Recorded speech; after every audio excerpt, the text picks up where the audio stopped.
Hey, it's your BFF Drew Dracy, longtime comic book industry veteran, going on 30 years.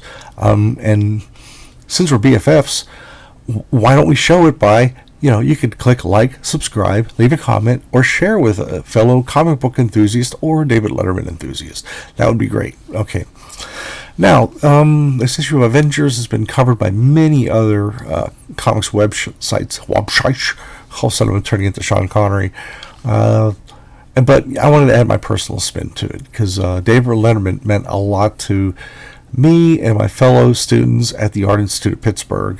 So this issue came out during Assistant Editors Month. What happened was the big guns, the main editors, group editors, and Jim Shooter, editor-in-chief, they all went to San Diego. And for the big San Diego Comic-Con, when they actually covered comics and not just TV shows and such. Well, so this is a wacky, every book that month was entrusted with the assistant editor to do something wacky, and in fact, and the editors at the time had the sense not to show a hologram image of a naked woman or something like that. So it was all common sense stuff. So it's beware, it's Assistant Editors Month. Don't say we didn't warn you. And it's a lot of fun. It has a lot of my favorite characters that Jim Shooter wrote out of the Avengers. That's his, that was his was his purgatory. That was his prerogative. And so Roger Stern came on, and he did a great job but I tapped out after a while because it just wasn't as fun as it used to be. So we got the beast hanging upside down. We got the backward heads. This go-go check image is taken from a couple of years at DC Comics when the Batman TV show came out. They had they call them go-go checks, and this is very much like a DC, a brand name, but just with an MC instead of a DC. So, it's already pretty wacky. Well, no, it's just a little skew, but, one thing about this. One thing that was good about this, and about Marvel at the time, I'm sure DC as well, but, because it was Assistant Editors Month, it didn't mean you have to derail an ongoing storyline. Like Chris Claremont was doing an issue of New Mutants, I think it was 11 or something like that, and it was in the middle of a very serious story. So that just got, that image was on the cover, and in the letters page would be something goofy. But for the most part, people did participate in these one-shots. But, if you have an ongoing book, you don't want to be derailed by special event like the last 20 years where everybody's crossing over in different books and, the end of the universe is nigh. So, anyway. Fun. Okay, here comes one of my top 5 characters, Hawkeye. And he's in his costume, not the movie costume. And I don't mind it too much because the change, I would have preferred the original costume. But Jeremy Renner, I really liked him representing Hawkeye. I love how he portrays him. And a little sip of water. Ooh, that's good stuff. Wow, look at these advanced video games at the time. Ooh. And this is drawn by Al Milgrom with inks by Joe Sinnott, a legendary inker of Fantastic Four and other books. So Hawkeye shows up in Avengers. I can't believe I'm going to cough again. Wait. Anyway, Hawkeye and Mockingbird just got married in the last issue of Hawkeye's his own miniseries, First Time to Shine, by Mark Grunwald, who did the pencils and the stories. There's a lot of blah blah blah blah blah here, and if you read these comics on trade paperback format where they'll have 10 issues in a row, it gets a little tiresome. You could skip over some of this stuff because you've seen what happened before and what happened after. Well, but when this came out every month, it was they would kind of remind you what's going on because every comic is somebody's first comic, so you don't want to have people feeling alienated. So Hawkeye, Mockingbird are just checking in with Vision, who is he's tied into the Avengers computers. He kind of what's the term? Instead of going just from a physical form, he kind of transformed into artificial intelligence everywhere. Well, Avengers Mansion, Vision, this is Wonder Man. Simon, good to hear from you. Recently, he had a sense of humor. He was real robotic, but long story. I'm really derailing myself here. Well, my acting career hasn't been going anywhere lately, so my agent, without my approval, used the fact that I'm a reserve Avenger to get on a booking on David Letterman's show. And now they want me to bring other Avengers along with me. My agent really put me in a tight spot. I hate to impose, but it's no imposition. I'll call the network and the Avengers myself, and he could do that. T'Challa, the Black Panther, just happens to be in town at the Wakandan consulate, gets a call, and it seemed unlikely that he would go, but he's probably like, I'm tired of talking, about trade agreements and, politics and stuff, affairs of the state, just give me this couple hours away. And meanwhile, there is the Beast, one of the original X-Men, and he got blue and furry over the years. And he got a call, and he said, "No, I'm kind of busy. I'm starting the Defenders, my own team." And he's like, "Letterman, why didn't you say so?" And then they call Black Widow. If she does not look recognizable to you, Frank Miller, around 1980, changed her look. She used to have the long hair, and she had a much different costume. But this time, hers is more of a kind of a charcoal gray with a spot of blue in it.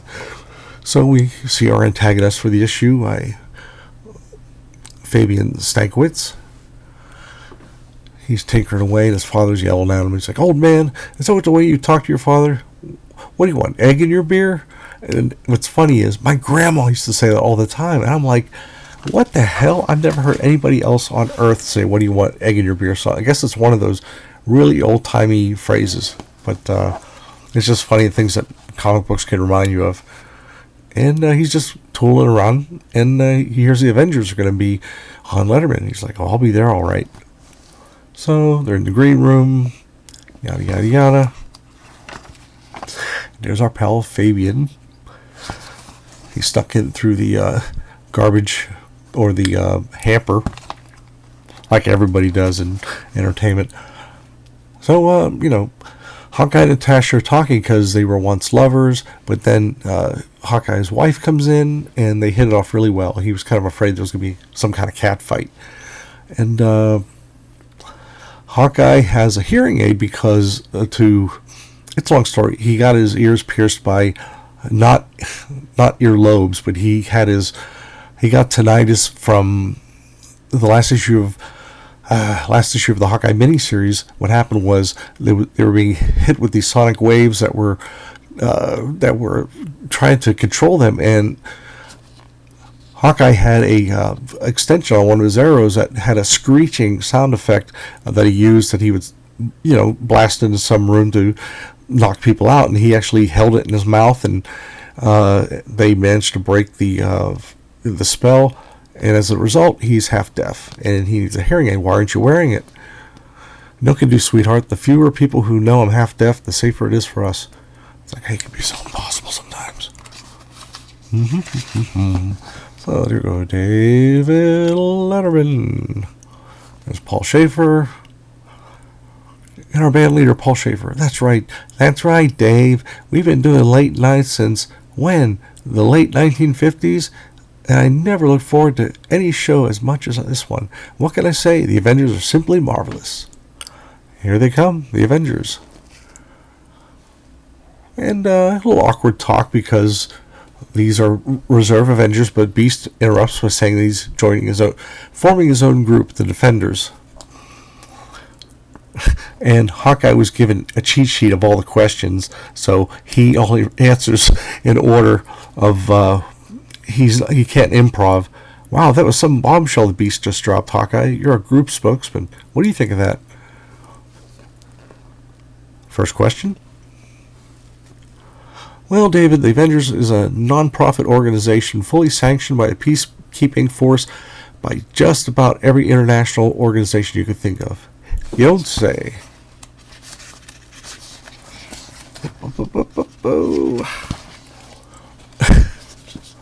Great Letterman stuff.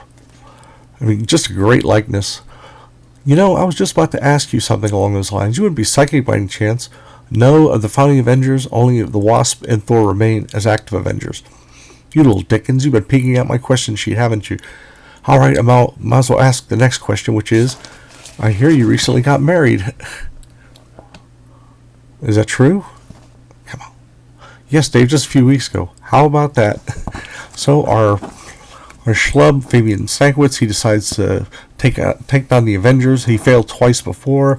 And he's not trying to kill him. He just wants to prove himself as a badass, and he might be a superhero or a supervillain. He's kind of a mixed up, nutty kid. So the Hamper does a Transformer bit, turns his rolling Destructo thing.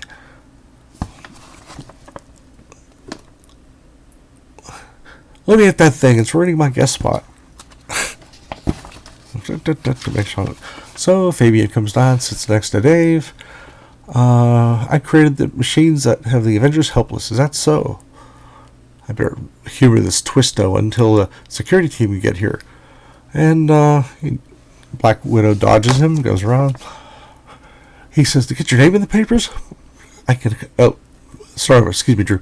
Why? To prove it could be done. To show what an incredibly gifted individual can accomplish. To get your name in the papers? That's who. After all, the Avengers have battled Zodiac, the Masters of Evil, Dr. Doom. I want to make as big a name for myself as those guys. It seems like Stankiewicz is already a pretty big name. Whoosh, classic pencil through the window motif. Don't go peeking. There we go. I need another drink of water. My lips are smacking. I'm like...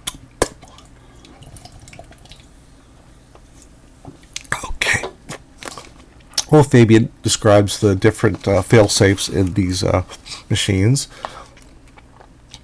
Hawkeye goes to take him out, but he's got a force field. Force field, huh? Is there any effect on movement inside of it? Not in the least. But we're fully protected from the outside, and it's all powered by one little power pack on my belt. Well, in that case, I'm afraid I'll have to pull the big knob on your career. So he has a prop knob. That's huge. Takes him out. That's so darn big, isn't it? I guess that'll teach you not to mess with David Letterman. And attaboy Dave, they think it's part of the show. I hope I'm doing adequate. It's late and I'm reading and I'm like... But I want to get this stuff. It was a role-playing game, but some of these ads just have such piss-poor artwork, and the lettering is a bit small. That always frustrated me because, I grew up in the era of pikas and kerning and such. See here, the coloring is pretty disappointing. It's all kind of mushed together. And it's not the cheap pulp paper that it's responsible. It's just, I guess somebody wanted to get this done. Fast. I should caution you to try not to trick these. I should caution you not to try these tricks at home. So, they're all excited. But he's waiting for a shot of Letterman, and it gets preempted by a disaster. What could possibly... And a chemical barge burning out of control in New York's East River. This is awful. What are we standing around for? Let's do something. We're Avengers, aren't we? So for a second, it was like a Seinfeld moment where it'd be like George would be like, this, do we really have to go? And, they go after it. Hey, Wendy, remember, there's a 3-hour time difference between these coasts. If we can get the mess cleaned up in time, maybe some folks in California will still see you get a big break. And if we don't, well, that's showbiz. And Mike Carlin was the assistant editor. This is way before he became big chief executive editor at DC Comics. An all-around nice guy. So and he's doing the credits here. Stan Lee, Jim Shooter, Mark Grunwald on the West Coast. Come on. Roger Stern writer. Al Milgrom, Joe Sinnott artist. Mike Carlin editor. Larry Bud Melman inspiration. Don't go away, because it's time for Mike Carlin's Page of Avengers stuff. Marvel had their competition of Mad and Crack magazine called Crazy, and Mike Carlin would do like at least a page every month, and it was always really, really fun and silly, and and he's a great guy. He's got a great sense of humor, and that's it with Letterman. So at school, at art school, we would stay up late with our projects. Like I had a couple friends at my house, or people would switch around to different apartments and have David Letterman, on while we were doing our assignments. And I really cherished those times. It was just a real exciting time, because I don't think any of us fully realized where our degrees would take us. Where we, I never thought I'd get into comic books, but you know what? I waited. I don't want to say the safe way. I just took the most conservative way, and I worked for an ad agency, an in-house ad department, and I jumped around to Maryland when my job got 6 months after the great crash of 1987. I was jobless, and I went to Maryland because there were no jobs in Pennsylvania for somebody of my, or Pittsburgh for someone of my background. And I went to Maryland, stayed with a friend for a while, and they had tons of jobs, big, thick newspapers full of jobs. So I took a lowly, part-time job, and I graduated to a full-time job, and I just really tight on money. But you know what? It was worth it, because it gave me experience, and doing the stuff under high-pressure situation and advertising, whether it's images or getting things out, getting contacts from distributors, and a lot of stuff. It really honed my skills to where I could apply those disciplines to comic books. So it happened eventually. And you know what else too? In the 1980s, New York City was pretty damn dangerous, and I was terrified of moving up there, because back then, unless you were a bigger name, a handful of people, you had to live in New York, and it was just, it was a real scary friggin' place. The only funny thing of that is, in the comic books, there was this trope where you'd have these two young lovers riding a carriage through Central Park, and of course somebody would come to mug them, and then Spider-Man would stop them, or Captain America, or somebody. And I didn't know this. I firmly believed that there was no such thing as Central Park. I thought it was like Gotham City or like Metropolis. And I was like, sure, oh, yeah, okay. So that's about it. That's all, I finally got through with this. I hope you enjoy it. Please share, comment, like, and watch every time one of my episodes. So take it easy, pals.